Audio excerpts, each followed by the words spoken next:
اللہ رب العالمین والصلاة والسلام علی سید الانبیاء والمرسلین۔ آج ہمارا موضوع ہے علامات ترقیم، جن کا تعلق لکھنے سے ہے، تحریر سے ہے۔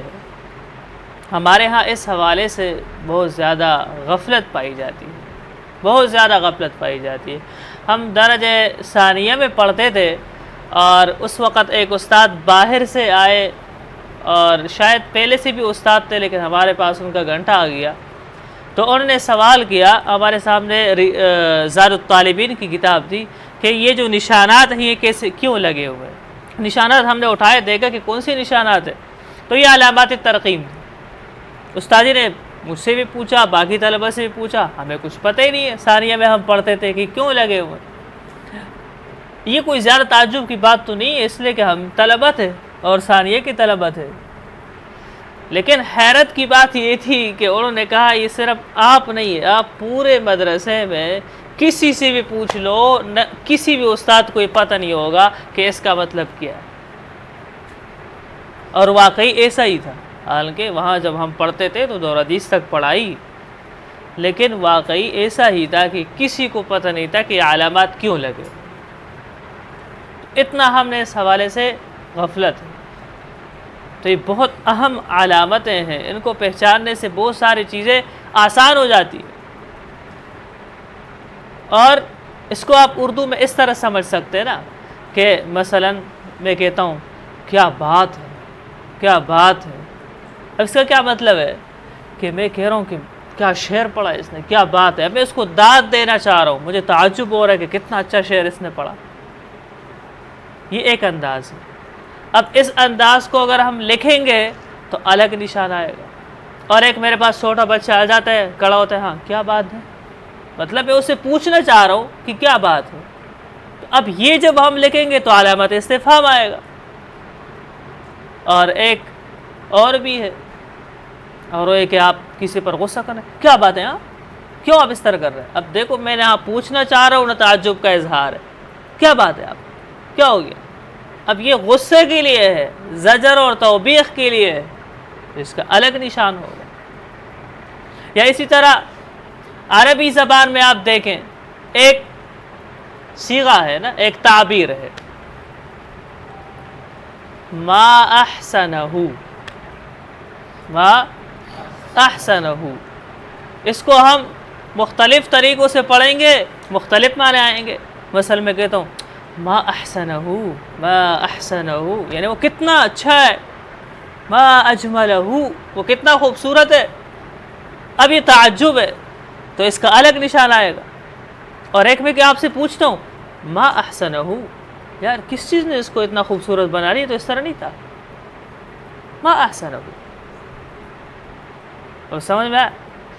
اور تیسرا ہم کہتے ہیں ما احسنہ، ما احسنہ، اس نے اچھا نہیں کیا، اس نے اچھا نہیں کیا۔ دیکھو ایک ہی تعبیر ہے، ما احسنہ، ما احسنہ، ما احسنہ، لیکن معنی الگ ہو رہا ہے۔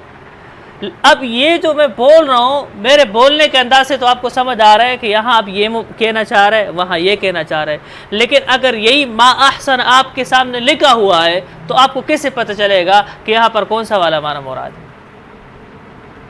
یہ اہمیت ہے علامات ترقیم،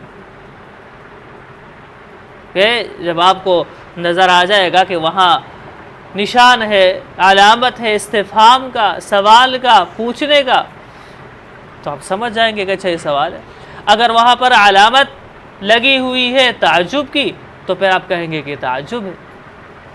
یہ بہت ہی آسان ہے، اور علامات ترقیم صرف عربی زبان میں نہیں ہے، ہر زبان میں ہوتے ہیں، لیکن ہمارا چونکہ دورہ عربی زبان کی مناسبت سے ہے تو اس مرتبہ ہم آپ کو عربی علامات ترقیم بتاتے ہیں، اور انشاءاللہ آگے پھر اگر ہو سکے تو اگلے جمعے کو اردو کے علامات ترقیم ہم آپ کو بتائیں گے۔ علامات ترقیم خود کیا چیز ہے؟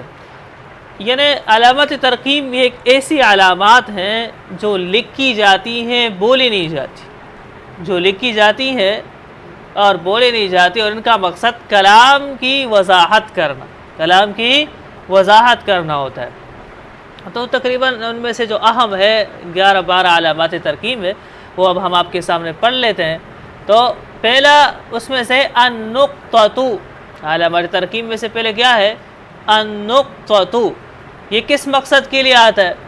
یہ آپ نے دیکھا ہوگا فقرہ ختم ہوتا ہے نا، جیسے ایک صفحہ ہے، اس صفحے پر مختلف پیراگراف بنے ہوتے ہیں، پیراگراف، تو ہر پیراگراف جب ختم ہوتا ہے تو اس کے آخر میں کیا آتا ہے؟ نقطہ آتا ہے۔ کیا آتا ہے؟ اور اردو میں نقطہ نہیں آتا، تھوڑا سی کٹی ہوئی لکیر سے آتی ہے، ٹیش کے، ہاں۔ تو اب اس کو مثلا ہم اس طرح استعمال کریں گے کہ پورا جب جملہ آپ کہہ دیں گے ایک پیراگراف، تو اس کے آخر میں آپ نقطہ لگا دیں گے۔ ایک تو یہ ہے مثلا رجع المسافر الی الوطن، مسافر اپنے وطن لوٹ گیا۔ اب یہ بات ختم ہو گئی، اس کے فوراً بعد آپ کچھ نہیں کہنا چاہتے تو یہاں پر آپ نقطے کا نشانہ لگا دیں۔ دوسرے نمبر پر ہمارے سامنے ہے اس کا موضع استعمال بعد الحرف او الرمز، یعنی کوئی ایسا حرف ہو جو بطور علامت یا ایک اشارتاً ہو۔ مثلا آپ نے دیکھا ہوگا کہ لکھا ہوتا ہے نا، اسپتال پر لکھا ہوتا ہے ڈی محمد عالم، تو اس کا مطلب ہوتا ہے ڈاکٹر محمد عالم۔ تو یہ جو حروف ہوتے ہیں نا، تو ان حروف کے بعد بھی کیا آتا ہے؟ نقطہ آتا ہے۔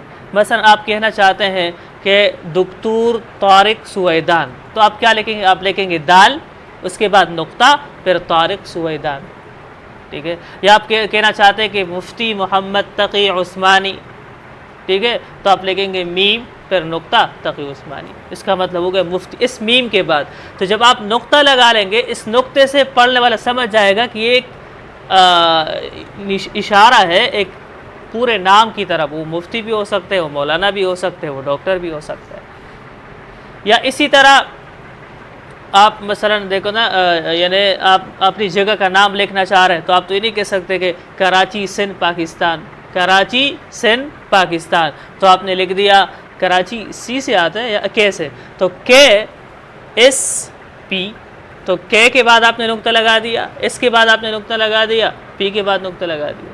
یا عربی زبان میں آپ نے کاف لکھا، پھر نقطہ، پھر سین لکھا، پھر نقطہ، پھر با، اس لیے کہ پاکستان تو عربی زبان میں با، تو با لکھ، اس طریقے پر آپ استعمال کریں گے۔ تو آپ کو یہ جو نقطے والا جو ہم نے آخر بتا رہے، اکثر آپ کو حاشیے میں نظر آئے گا، حاشیے میں اس طرح لکھا، آپ پریشان ہوں گے کیا نقطے لگا دیے، الف بات ہے، اس کا کیا مطلب ہے؟ تو اس کا مطلب ہوتا ہے پورے کتاب کا نام بھی وہ ہو سکتا ہے، وہ کسی شخصیت کا نام بھی ہو سکتا ہے۔ تو یہ پہلا ہے نقطہ۔ دوسرے نمبر پر ہے الفاصلۃ، الفاصلۃ، یہ واو کو تھوڑا سا الٹا کر کے ایسے، تو اس کو الفاصلۃ کہا جاتا ہے۔ یہ تو معطوف اور معطوف علیہ کے درمیان آتا ہے۔ کس کے درمیان؟ جاء محمد، اب الٹا واو لکھ کے پھر ثم علی، ثم علی، پہلے محمد آیا پھر علی آیا۔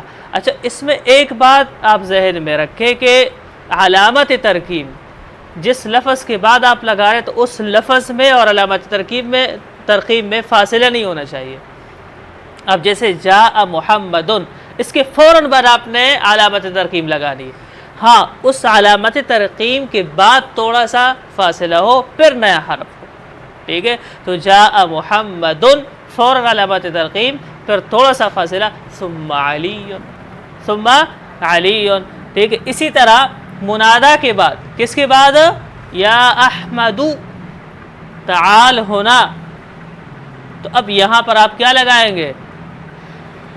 فاصلتن، فاصلہ لگائیں گے۔ اچھا، اسی طرح بین انواع الشیء، کسی چیز کی اقسام کا بیان ہو رہا ہے نا، آپ نے قافیہ میں پڑھا ہے الکلمۃ اسم و فعل و حرف، تو اب کلمۃ کے بعد جو اسم ہے، اسم کے بعد علامت ترکیب، پھر فعل کے بعد علامت ترکیب، جب کسی چیز کی اقسام کا بیان ہو رہا تو ان اقسام کے درمیان ہم فاصلہ لائیں گے۔ اچھا، اسی طرح اگر آپ نے قسم اٹھائی ہے تو قسم اور جواب قسم کے درمیان بھی واللہ لأضربنک، خدا کی قسم میں آپ کو ماروں گا، تو اب واللہ کے بعد آپ فاصلہ لائیں، الٹا واو جو اس کی شکل ہے، اور پھر جواب قسم لائیں۔